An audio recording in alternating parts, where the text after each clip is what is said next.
Hi guys, thanks for tuning into the channel. This will be day 2, first ride on the new KTM 390 adventure bike. So pretty keen to get it out. When I picked it up from the dealer yesterday afternoon, I had to fit the mirrors, get the bike insured. That's all been done now, so I'm ready to ride.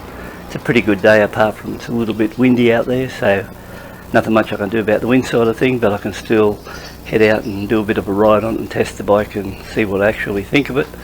I know there's bad weather coming in a couple of days time, so it's something I've got to get out now and give her a bit of a ride, see what I think. Well, I've just had my first ride on this 390 adventure bike, and I'd have to say over the years I've had quite a few bikes, and you know, if anyone's been looking on the channel, they'd see I've gone through, I don't know, I think 30 bikes over the last 8 years.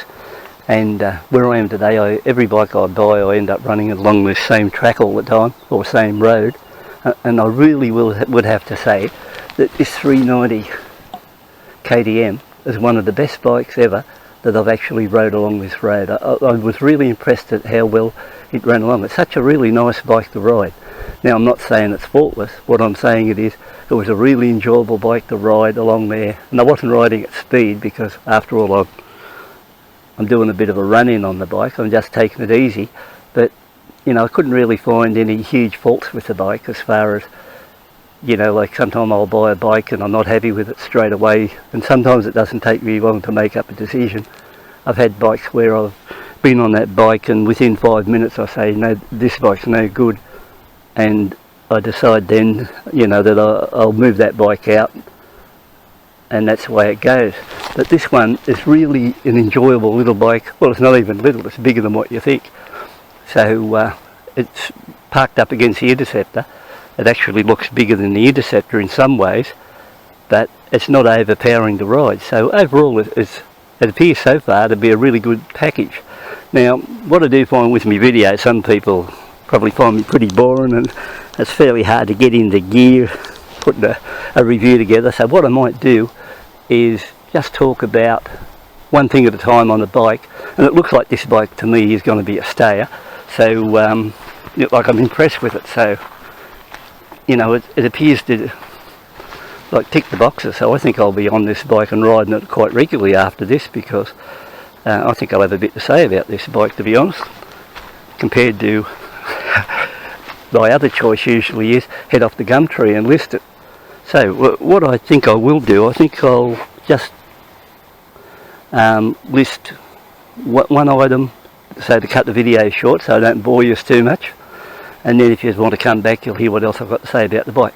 But the first thing I'd like to talk about, and you know, when you go on either YouTube or read reports or anything on this bike, the first thing they talk about is a ride height, and the ride height on this bike is 855 millimetres, about 33.5 inches. Now, I too was a bit concerned about this when I first bought the bike, and the reason being, before this, or over the years, I've had a Honda Rally which was, it was a lot taller than this one, and I bought that bike sight unseen, and when the dealer dropped it off to me, as soon as I seen that bike and got on it, I like that bike at all. Like, got on the bike, felt insecure, nervous when I was on the bike. Only rode it a few times and moved it out and just didn't like it. The next bike I actually looked at was a KLR. I think that was a Kawasaki 650. Walked up to it, it was just overpowering to sit on. Or not even sit on, stand up against, and I didn't even bother sitting on the bike. So I wiped that out. Now, when I started reading reviews and watching clips on this one, they all talked about the seat height. And I thought, another one ruined. But what I can tell you now, don't take notice of me, don't take notice of the reviews, and don't take notice of other people. There's only one way to do this properly. Go down to a bike dealer that sells a KTM, get on the bike yourself and see what you think. Now, from my point, like, I'm 5'9", weigh 75 kilos, 32-inch inseam, and today I just rode out here on just wearing ordinary running shoes. Now, I can get on this bike and my feet will touch either side, not flat foot, but they will touch either side of the ground. Now, I figure if you can get on there and get one foot on there and balance, and remember I'm nearly 70, so if you're buying one of these bikes you'll probably be around, I don't know, And the main buyers, I suppose, would be 20 to 45, somewhere around that. You'll have no trouble. There shouldn't be nothing wrong with your balance, so you shouldn't have any trouble getting on one of these bikes and handling it quite easy. If I can do it, you can do it. Yeah, so there's no drama worried about bloody the height of the seat. It's fairly easy. I'll get on the bike in a minute and just show you. I haven't got a tripod, but I'll show you anyway. So another thing they talk about, how wide, the width of the seat, how high it is, and how firm. From the short time I've been on this bike, I would class the seat on this particular bike really good to sit on.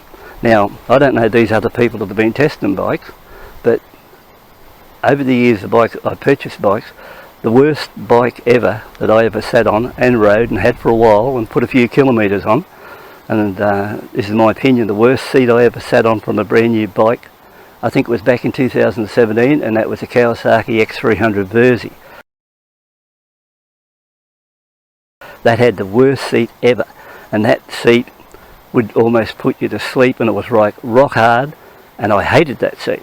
Now, the seat on this particular one here, although it's shaped a bit different, you might see on this part here it's got a ridge going over, but this is really a good seat. There's nothing wrong with that seat at all. I reckon I can get out there and do a couple hundred Ks. If you compared this, for example, the firmness of something compared to, say, if you've been riding Enfields and compare it to a Classic 500, well, their Classic 500 seat's just a straight out flat seat, built like a brick. Just sit on that brick and go for a ride on it, and you know, it's firm, but you know, you still manage it.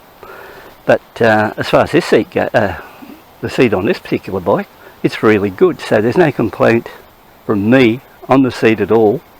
And you know, like, you might say, oh well, I'm pretty easy to please, but it's not the case.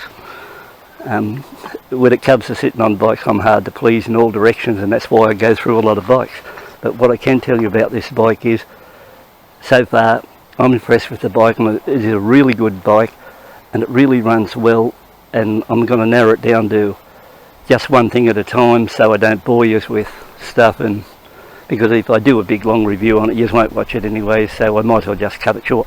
Now, the other thing, I will get on the bike while I'm here, so once again, clear that up.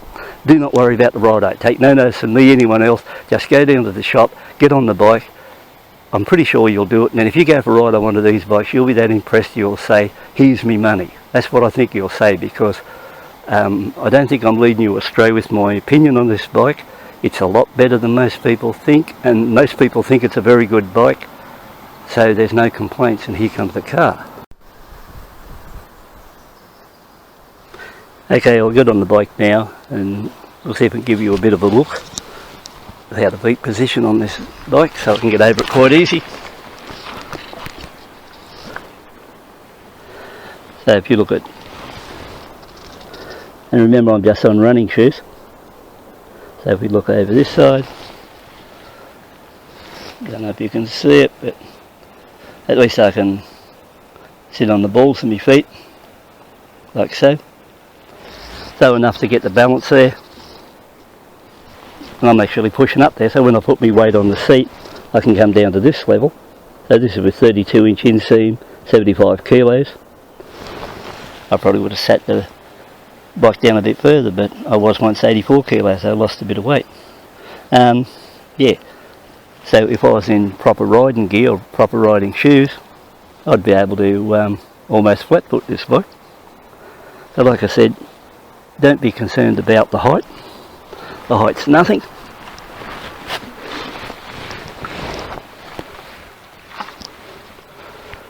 So I hope that's been a little bit of interest to you as far as that goes.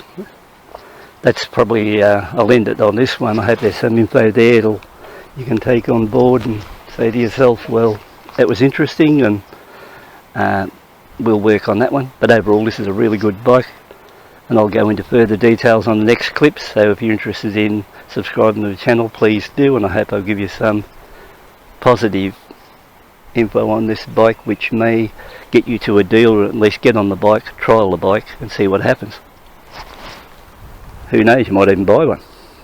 Anyway, thanks for tuning in, taking a look, and I'll catch up with you later.